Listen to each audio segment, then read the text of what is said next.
আমরা আগেও অনেকবার এসেছি, আজকে আবার আসলাম যে কেন আমাদের নিয়োগ হচ্ছে না। কারণ সিএম স্যার বিধানসভা অধিবেশনে বলেছেন যে আমাদের টেট 2 ও টেট 1-এরটা সুপ্রিম কোর্ট যখন নির্দেশ দেবে তখনই আইনগত জটিলতা এটা জড়িয়ে আছে, কিন্তু টেট 2 মানে দপ্তরের নিয়ন্ত্রণাধীন।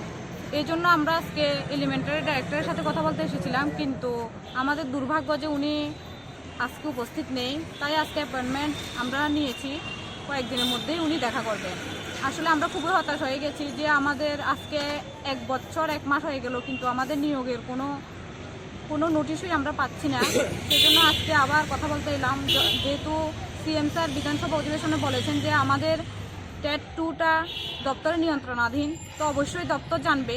সেজন্যই আমরা আজকে কথা বলতে এসেছিলাম। এখন দেখা যাক কী হয়।